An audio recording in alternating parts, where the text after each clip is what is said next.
Assalamualaikum warahmatullahi wabarakatuh. Selamat pagi anak-anak. Hari ini belajar lagi matematika, mengubah berbagai bentuk pecahan. Kali ini kita mengubah desimal menjadi persen. Desimal bentuknya contoh bentuknya seperti ini ya, ada koma dan di belakang angka ada angkanya. Maksudnya di belakang koma ada angka. Nah, itu adalah desimal yang akan kita ubah menjadi bentuk persen. Nah, anak-anak perhatikan ya, karena persen artinya per 100, maka cara mengubahnya adalah mengubah desimal menjadi pecahan berpenyebut 100. Jadi nanti kita lihat di belakang angka ya, di belakang angka, di belakang koma itu angkanya ada berapa.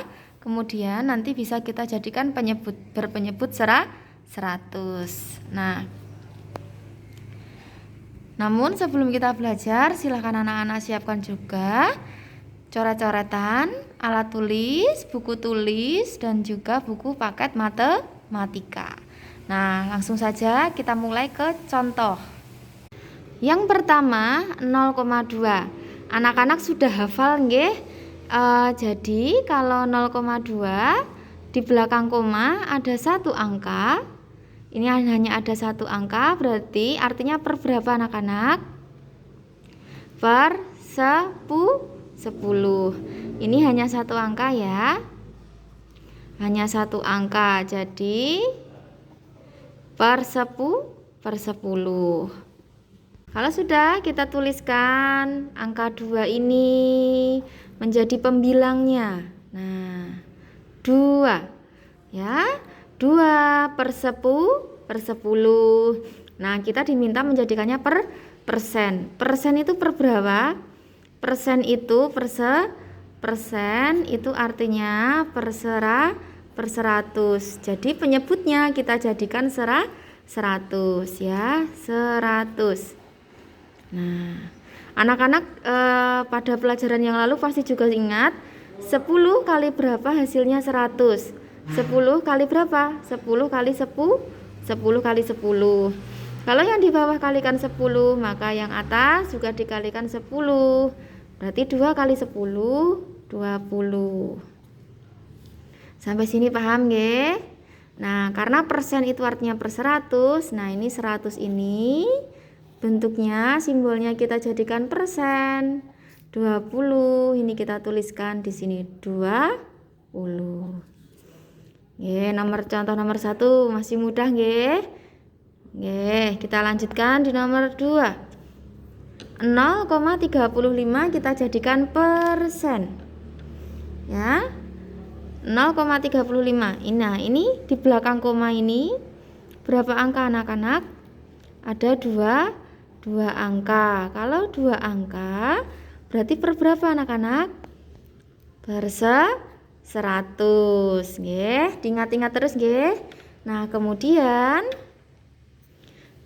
angka 35 ini tinggal kita tuliskan sebagai pembilang di sini. 35. Nah, kita diminta menjadikannya per persen. Kebetulan ini sudah 100, nggih.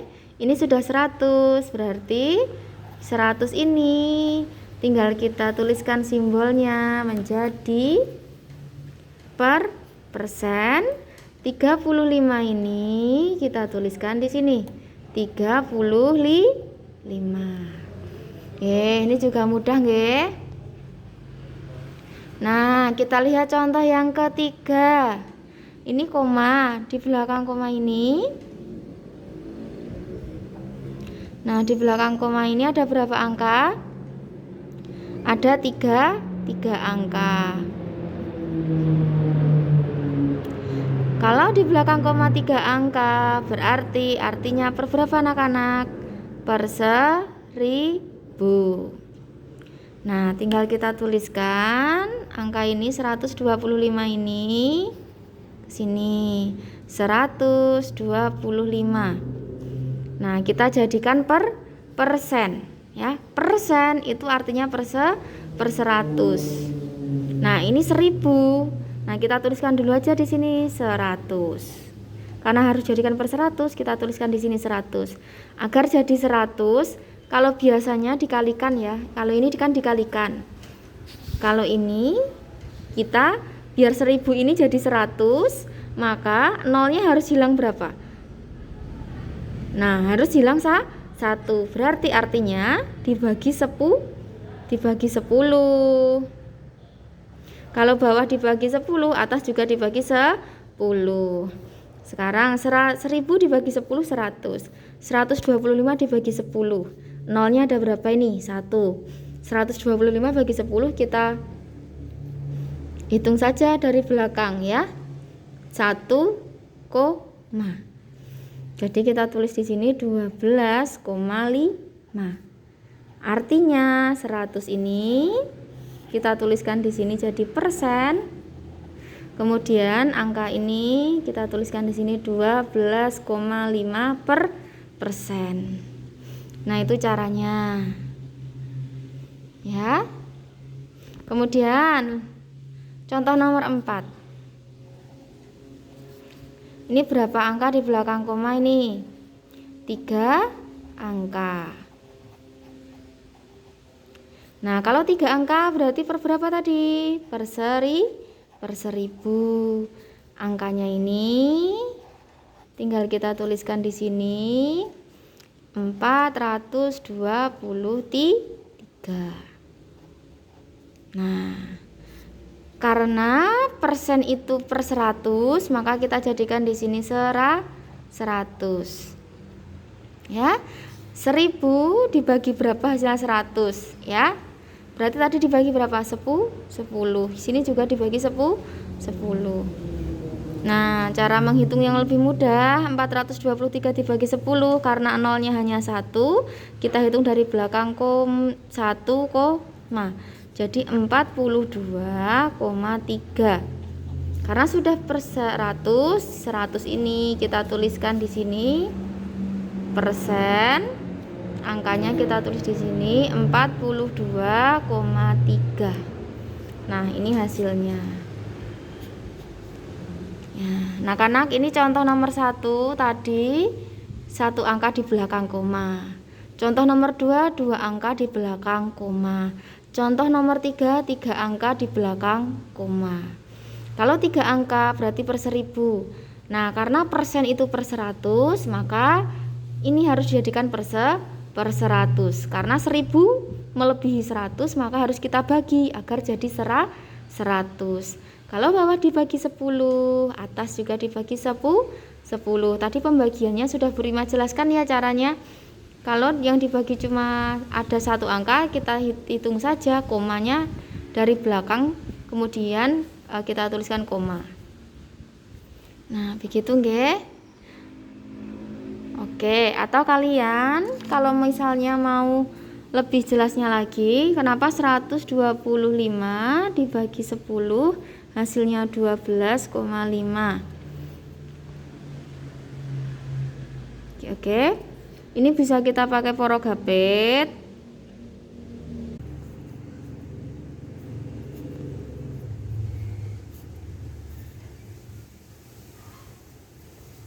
Kalau tadi itu cara cepatnya, kalau ini cara yang sungguhannya, cara yang sesuai dengan konsep yang benar ya. 1 dibagi 10 tidak bisa. Kita mengajak belakangnya ya. 12 dibagi 10 dapat 1. 1 kali 10 kita kurangkan 2 kurang 0 2. 1 kurang 1 habis, tidak perlu ditulis ya. Sekarang 2 dibagi 10 tidak bisa karena 2 lebih kecil. Nah, kita turunkan 5. 25 dibagi 10 dapat 2. 2 kali 10 20. Kita kurangkan 5 kurangi 0 5. 2 kurang 2 habis ya. Nah, Jadi tinggal 5 dibagi 10. Loh, tapi kalau 5 dibagi 10 kan tidak bisa. Bagaimana? Nah, kalau 5 kita berikan 0, maka kita di sini diberikan koma. 50 dibagi 10 dapat 5. 5 kali 10, 50. Kita kurangkan 50 kurang 50, 0. Nah, kita harus sampai 0 ini ya. Jadi hasilnya 12,5. Ini hasilnya. Nah, kalau cara cepat tadi tinggal kita bagi aja. Karena ini nolnya ada 1, maka kita dari belakang kita hitung 1, hasilnya 12,5. Sama ya. Nah, itu asal mulanya tadi. Yang pertama 0,2. Anak-anak sudah hafal nggih?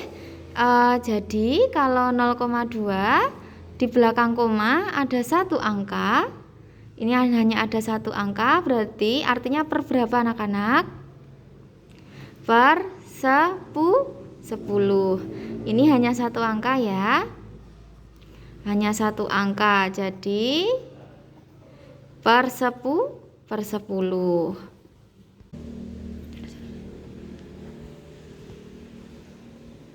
Nah, sekian pembelajaran kali ini. Kurang lebihnya mohon maaf. Semoga anak-anak paham dengan penjelasan Bu Guru nggih.